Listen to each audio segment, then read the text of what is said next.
ये बड़ी लड़ाई है। ये घटना ही इतना बड़ा दुखद था। कल के आंदोलन को लेकर आप पर एफआईआर अरे भैया एफआईआर मरने से हम कभी डरे हैं? आप तो जैसी जैसी चिंता करते रहते हैं, ये चिंता आप लोगों की है। अब पप्पू यादव से पूछिए, जब बम चला था हम पर यूपीएससी की लड़ाई में मुखर्जी नगर में, जब बच्चों के साथ हम खड़े थे और रात के 1 बजे से 2 बजे तक गोली और बारूद हम पर चलता रहा। पप्पू यादव ने किया बिहार बंद का बड़ा ऐलान। कहा, जब तक पेपर लीक रुकेगा नहीं, हम ट्रेन से बैठेंगे नहीं, चाहे इसका अंजाम कितना भी भयावह क्यों ना हो। नमस्कार, न्यूज़ नेशन देख रहे हैं आप और मैं हूं आपके साथ साक्षी झा। 70वीं बीपीएससी परीक्षा को रद्द कराने को लेकर लगातार हजारों अभ्यर्थी धरना दे रहे थे और इन्हीं अभ्यर्थियों का समर्थन जितने भी विपक्षी नेता हैं, चाहे वो प्रशांत किशोर हो, चाहे वो नेता प्रतिपक्ष तेजस्वी यादव हो, ये तमाम बड़े नेता इन बीपीएससी अभ्यर्थियों का समर्थन कर रहे थे। और इसी हो हंगामे के बीच जितने भी अभ्यर्थी जिनके सेंटर से पेपर लीक हुआ, उनका फिर से री एग्जाम आज शांतिपूर्ण तरीके से संपन्न कराया गया। और इसी बीच अब पप्पू यादव का बड़ा बयान सामने आता है। पप्पू यादव का कहना है कि हम लड़ते लड़ते मरेंगे और मरते मरते लड़ेंगे। पप्पू यादव ने कहा कि पेपर लीक का मामला जो है वो सुप्रीम कोर्ट तक लेकर जाएंगे। तो देखिए, पूर्णिया से सांसद पप्पू यादव आज पूर्णिया पहुंचते ही मृतक पत्रकार यानी कि नीलांबर यादव के घर पहुंचे। घर पर उन्होंने परिजनों से मुलाकात की। आपको बताते चले कि परिजनों को पप्पू यादव ने सांत्वना दिया और सहायता राशि भी दी। वहीं बीपीएससी परीक्षा होने की बाबत उन्होंने कहा कि सरकार निरंकुश हो गई है, वो किसी की नहीं सुनती, लेकिन आंदोलन अभी रुका नहीं है। बीपीएससी के बच्चों पर जुर्म और आतंक ये अब बर्दाश्त से बाहर है। सरकार बच्चों के साथ दोहरी नीति अपना रही है।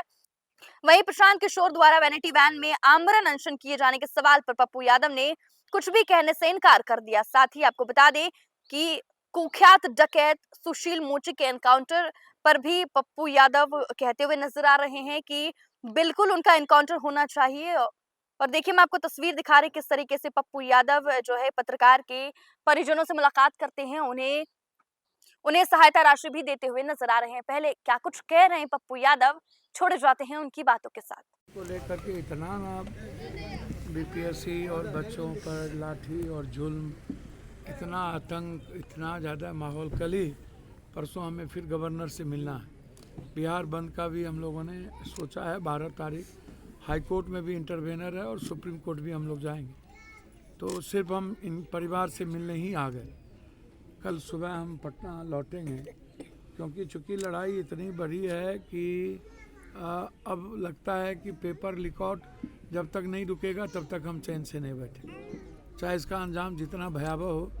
पेपर लीकआउट अब भविष्य के बच्चों के लिए तो नहीं होने चाहिए। एक तरफ नौकरी देश से ख़त्म कर दी गई, नौकरी को प्राइवेट कर दिया गया। बीपीएससी, एसएससी, बैंकिंग और रेलवे की नौकरी ख़त्म कर दी गई। तो ईबीसी, एसएससी, ओबीसी के बच्चे तो वैसे ही ख़त्म हो गए। और किसी भी जात का जो जीनियस बच्चा है, किसी भी जात का जो मिडिल क्लास और गरीब का बच्चा है, जो दौड़ता है, पढ़ता है, जो खेत बेच करके, जेवर बेच करके माँ पढ़ाती है, उसके साथ पेपर लीकआउट करके आप आज एग्ज़ाम ले रहे हैं। यदि सेम नॉर्मलाइजेशन में सेम प्रैक्टिस का क्वेश्चन आ गया और सेम प्रैक्टिस के क्वेश्चन से यदि आप आज एग्ज़ाम ले रहे हैं, तो 3,65,000 बच्चों का भविष्य क्या होगा? आप मजाक बना लिए। और ये सारे लोग इसमें इन्वॉल्व, राजनेता लोग इन्वॉल्व रहते हैं। सब नेता ऊपर से नीचा 500 से 1000 करोड़ रुपया की प्रैक्टिस, सब साझीदार भागीदार है, सब चोर हो चुके हैं। क्यों 90 के पहले से लेके आज तक पेपर लीकआउट होता रहा?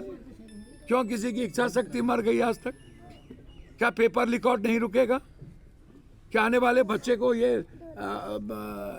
अधिकार नहीं है, मिडिल क्लास और गरीब के बच्चों को, कि वो नौकरी कर पाए? ये बड़ी लड़ाई है।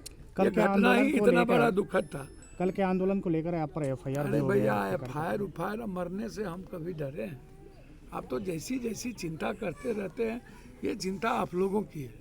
अब पप्पू यादव से पूछिए, जब बम चला था हम पर यूपीएससी की लड़ाई में मुखर्जी नगर में, जब बच्चों के साथ हम खड़े थे और रात के 1 बजे से 2 बजे तक गोली और बारूद हम पर चलता रहा। आडवाणी जी के हाथ से हमने बिल छीन लिया था और पूरे भारत के हिंदी सीसेट के मुद्दों की लड़ाई हम लड़े थे। 3 महीना तक एसएससी की लड़ाई लड़े थे। अब मैं डरने लगूं इस चोर सब से और सरकार के ऐसी कुकर्म से, तब तो हुआ।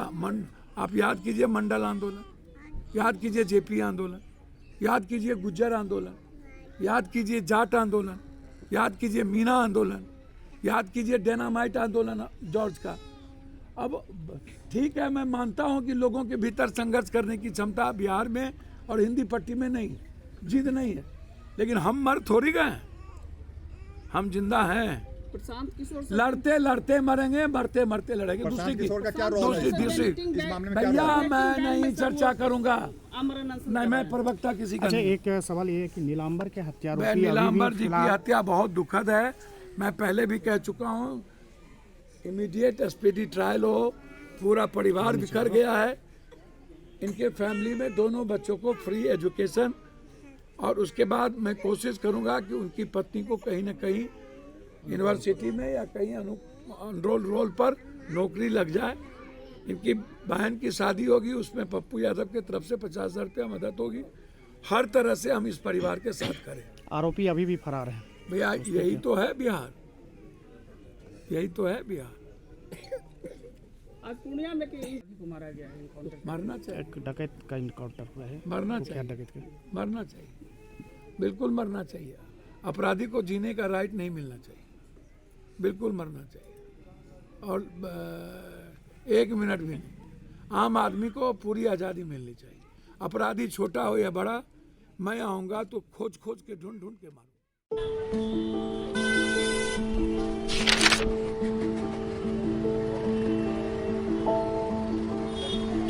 का रे, नया साल मंगलमय और सुखमय हो। का मंगलमय और का सुखमय? ये अखबार देख, रोज कत्लेआम, लूटपाट, हत्या। 20 बरिस से की हाल बा। पायल और सुमन को घर से बाहर भेजल जाला, कई दिल थरथरावे लागेला। कहवा से ई नया साल मंगलमय होई? बात तो सही बा, साल मंगल में तब हुई जब नई सरकार आई। नया साल, नई सरकार, नया संकल्प, नया बिहार।